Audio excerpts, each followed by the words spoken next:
Hello mga kamimi! For today's video, isamahan niyo po ako magluto ng paborito namin tuwing tag-ulan. Ito ay ang creamy sopas with egg. Ito na po yung mga ingredients na ating gagamitin.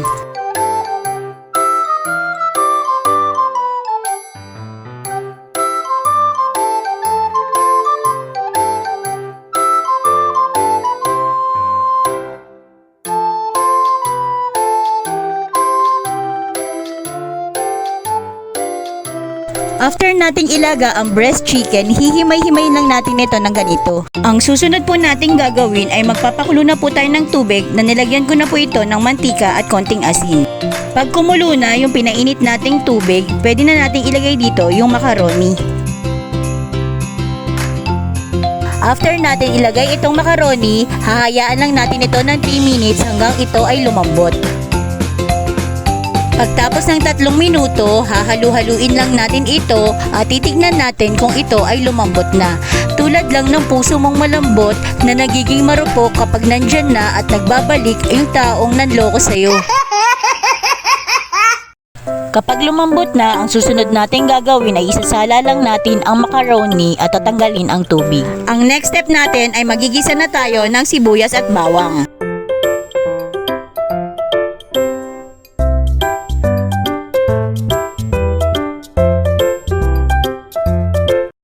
Ilalagay na natin dito yung hinimay-himay nating breast chicken. Tuwing tag-ulan talaga mga kamimi, ito talaga yung nire-request ng mga anak ko at ng mga pamangking ko na gusto nilang kainin. Dito ay lagyan natin ng konting patis para pampalasa.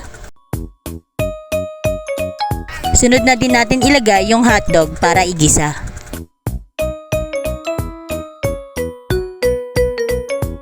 Ang susunod nating ilalagay ay ang mga gulay. Make sure po na nahugasan na po natin ito bago natin isalang. At pagtapos ay hahalu-haluin lang muna natin ito.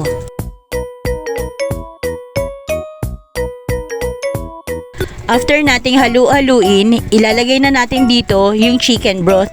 Ito po yung pinagpakuluan ng manok ng chicken breast natin kanina. Mas masarap po kasi itong gawing pangsabaw dahil malasa na ito kumpara sa natural lang na tubig.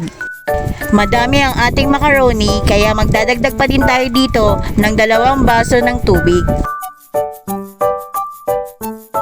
Pakuluin lang natin ito ng 5 minuto at pagtapos ay lagyan na natin to ng 2 teaspoon ng asin.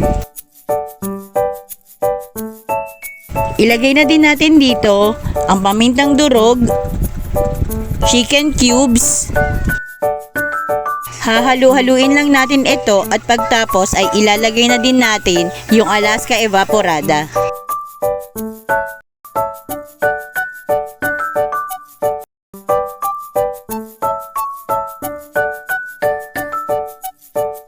Hahalu-haluin lang po natin ulit ito.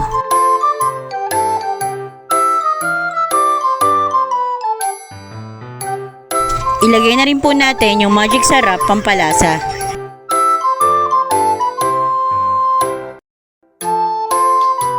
Pagtapos po nating haluin, ilagay na po natin dito yung mga nilagang itlog.